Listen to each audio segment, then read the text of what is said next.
What's up guys, and welcome back to another episode of Career Mode. This is episode number 117. I try to start today's off as you see our fixtures for September by saying Merry Christmas, or should I say Feliz Navidad to everyone celebrating today.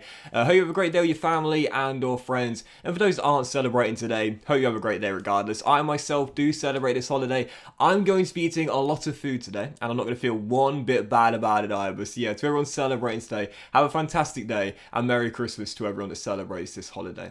So in today's Christmas installment of Career Mode, we start off by changing the position of Alessandro. Yes, the new Casemiro we signed to this Real Madrid team. When we had him at Milan, we played 50% of his game in midfield and 50% of his game time at centre-back. But to me, like Castaneda, when we transitioned in from holding mid to centre-half, I always felt with his defensive range of stats and his physicality as well, he's better in the back line, and it was proved there by the overall jumping up from 82 to 83 overall. To get this guy for under 30 mil was an absolute steal from AC Milan. We now signed 3 former Milan players. Gutierrez, of course, he's become club captain. Castaneda is part of our new back four, and Menezes with the energy he's got coming off the bench. I gotta say, the former business we've done with AC Milan, we signed these 3 players for under 300 million, but they're all gonna play major roles in this Real Madrid team. So for the first game of today's episode, I could not wait for this. Yes, yes, yes. I went straight to the calendar after our first season began with Real Madrid and said, when's the first El Clasico? And here it is, directly after the transfer window slammed shut. It is Barcelona away to Nou Camp for my first El Clasico. And the Christmas present I wanted was a win away in Catalonia. And here's to the game, Meloned, who was signed on transfer deadline day from Hertha Berlin, he would start in this game and almost had a dream debut as well. Hit the crossbar from a header as it was still 0-0, and in 23 minutes in, crosses seemed to be very effective. Barcelona's marking not the best. Whipped one with Pedro Porro, Gutierrez firing wide from the volley, still 0-0. We made a better start in Catalonia. We'd been a better team, but 28 minutes in as Dembele slides a great ball through to Timo Werner, the German who of course we sold with AC Milan to Barcelona, haunted me last year in the Champions League round of 16 when he scored in the first leg and he got the assist for the first goal of the game as well. Played a 1-2 with the woodwork, rolls it across, and there is Dembele. All the new players at Barcelona 8 years in, but it's one of their originals that gets them the goal. The former Dortmund winger makes it 1-0 and Barca take the lead against the run of play. However, 34 minutes in! What's that saying? If you're going to score your first goal for your new club, make it a memorable one. He hit the bar earlier on in the game, and Nico Melamed, well, I had 2 options to replace Dominic. It was Brian Gill or Nico. I think it's safe to say I've made the right choice. He was looking lively all throughout the first half, and that is one of the goals of the season. Let alone doing it in a Clasico when we were trailing by a goal to 0 away in Catalonia as well. Talk about a memorable way to announce yourselves the new Real Madrid Galactico. What a goal. It's 1-1 and we're back on level terms. Barca, to their credit, despite being the weaker team in the game, we've been the better side, almost got back in front for the break. Great save, kept it at 1-1 as we were still tied, and approaching the hour mark in a game where the first half was frenetic, second half not quite as action-packed. We had a golden chance to restore our lead. Crosses working all game long, and they almost did again. Pedro Porro got the assist for our first goal, almost got a second one. Gutierrez denied by Ter Stegen, great save by the German, and then from the corner. Oh, can you believe it? That was inches wide. Ansu Fati, back at the Nou Camp, almost scored the game winner against his former team. In the end, a cracking El Clasico, and that was what I wanted. It might be our first game this season where we failed to get the win. But what a thriller and what a game to remember. 1-1 the final score. I felt we had a slightly better team, but really it could have gone either way. We dominated possession, but Barcelona did play really well, to be fair, as well. They've had a slower start to the season. We've been the best team in Spain to begin the campaign off, but that was a really tough game, that one. Could have gone either way. 1-1 the final score, and I guess I'll take it away at the Nou Camp in the first El Clasico of the series. Great game, though, and I'm already looking forward to the reverse fixture in Madrid.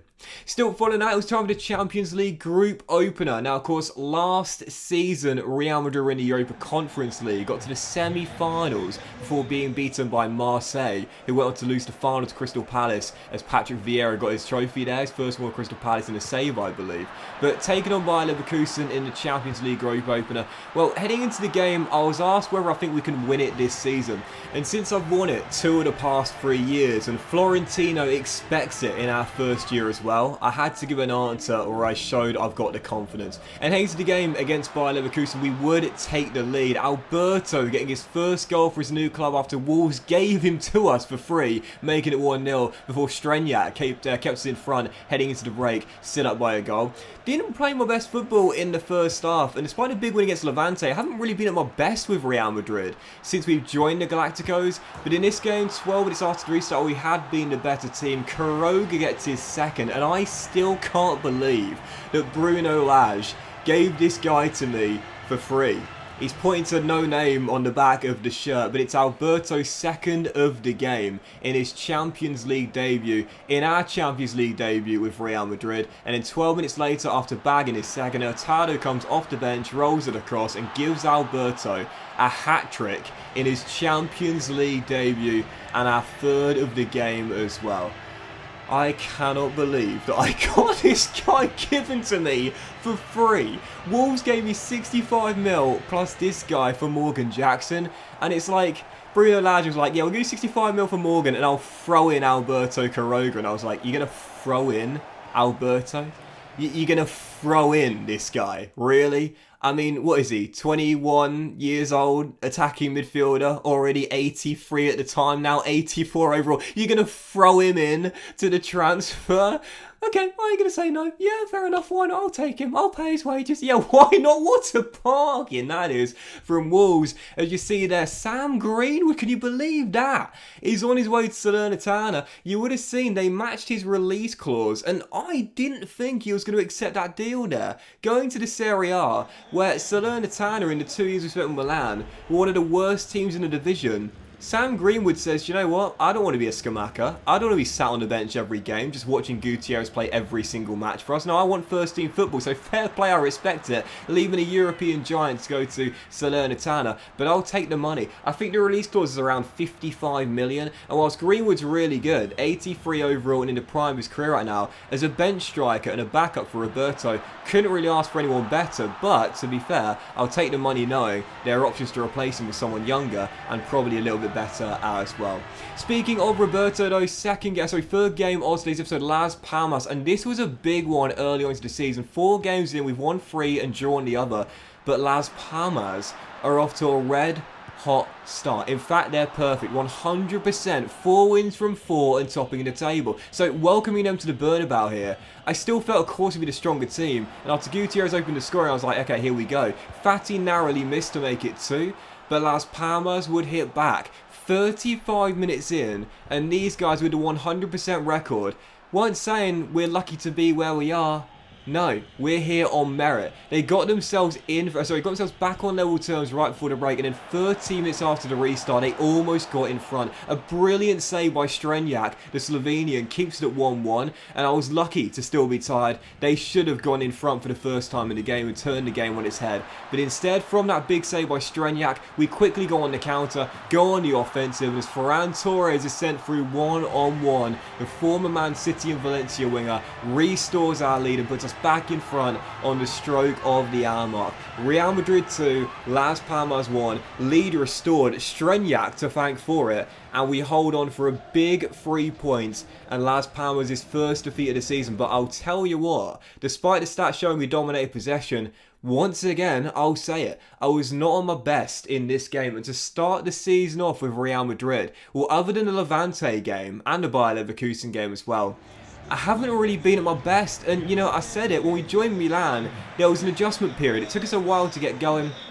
We stumbled out of the blocks of AC Milan, and in the end that's one of the major reasons why Inter won the title with a few games to spare in Season 1. Whilst our unbeaten run starts, I certainly haven't been playing my best football, and I'm still getting to grips with this Real Madrid side despite all the star quality we've got. We're yet to get fully going and into the full swing of things, if that makes sense. So for our fourth and final game of today's episode, aim to keep 100 unbeaten run going. Sevilla away from home, and once again, a really tough game. We had the first chance through Fati, but put the shot wide, and then Strenjak once again. I tell you what, we might have got Manuel Neuss, Bregen sat on the bench, but this Slovenian, I really like him a lot. Another great save there. Keeps us still deadlocked at 0-0. And once again, Fati spurns a golden chance to give us the lead. So it's still 0-0. And 51 minutes in, Sevilla kept on coming. Whilst we might still be unbeaten and top of the table right now, the teams in La Liga are thinking we're not playing our best. And there's going to be chances for us to get beaten for the first time. But thankfully for us, when we are getting breached at the back, Strenjak is standing up to every single shot on his goal. Another fine save by the region of Handanovic. Keeps it at 0-0. And then a few minutes later,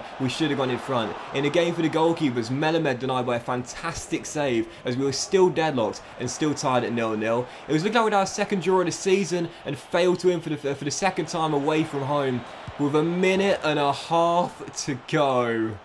Oh my goodness. We needed a hero. We looked to our leader, and Roberto